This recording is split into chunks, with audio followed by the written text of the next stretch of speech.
13 ዓመት ልጅ ሆኜ ወደ ገበያ የርኩ በትልቅ ሰው ጥቃት ደረሰብኝ። በዚህ ምክንያት የፌስቱላ በሽታ ተጠቂ ትሆናለች። በማህበረሰቡም ተገለሽ ነበር።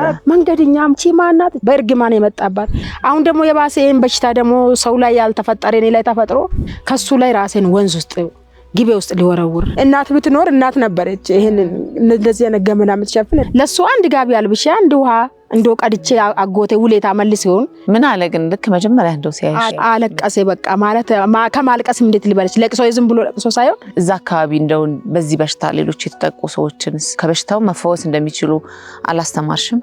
ከሐምሌ ፌስቱላ ኢትዮጵያ ታክሞ ሄዶ ወደ ተዳራቸውም ተመልሶ ሁለት ሶስት ልጅ በኦፕሬሽን የወለደች እናት አለ። በቆሎ በቡና ያዝናኑ ፊደል ያስተምራሉ።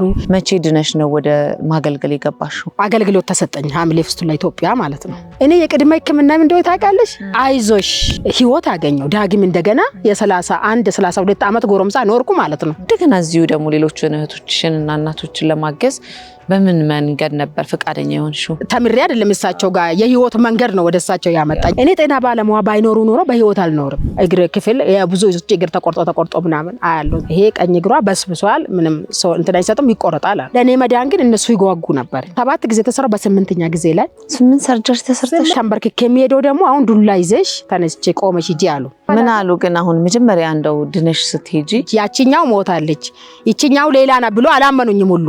እኔ የ13 ዓመት ልጅ የሞትኩ ሰው ነኝ። ህይወት ያስተምርሻል። ይወልሽ ፊደል ብቻ አይደለም። እጅግ በጣም ልብ የሚነካ የሚያሳዝን ታሪኳን በዚህ መንገድ አካፍላናለች ማለት ነው። እኔ እንኳን ባልኖር እናንተ ራሱ ባትኖር ቀጣይ የኢትዮጵያ ልጆች የተማሩት ፌስቱላ ያጠፋሉ። መጥፋት አለበት።